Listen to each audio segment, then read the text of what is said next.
Hachette Audio presents The Wedding Thief, written by Mary Simses, read by Amy Rubinate. In memory of Anne Dupuy. Chapter 1. The Lie. It was my mother's lie that brought me back home that July day.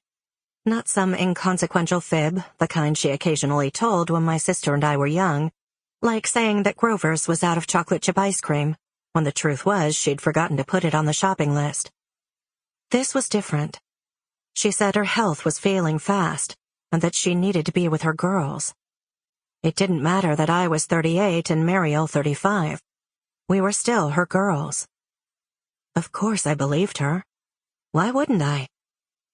It was a Monday morning, and I was at my desk working on the arrangements for the fall senior management meeting. 215 people converging on Scottsdale, Arizona, to hear the company's plans for the coming year, get FaceTime with one another, take Jeep rides into the desert, have dinners around bonfires, eat too much, drink too much, and if all went well, leave with a good feeling about Kelly Thompson Pierce Financial. I just looked up from my computer and was gazing at the traffic on Lakeshore, wondering where all the sailboats in the harbor were off to, when my cell phone rang. It was Mom.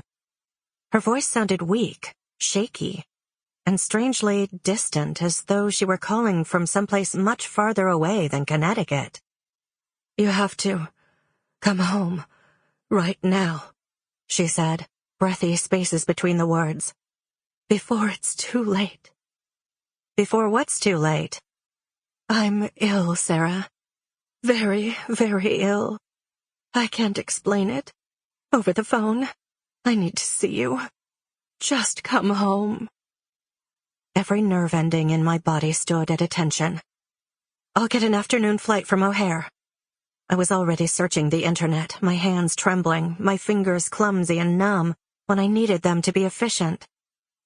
"Your sister's coming," was the last thing she said, spoken as though it were a footnote. It should have been the title. I tried not to think about that as I booked the flight. Tried not to imagine Mariel packing. It wasn't even 7 o'clock in Los Angeles, but I was sure Mom had called her first. She always sought her out first. After 18 months of not speaking to my sister, I didn't want to think about the two of us being in the same place at the same time. Somehow I'd survived last New Year's Eve, the first anniversary of the night I'd realized there was something going on between her and Carter.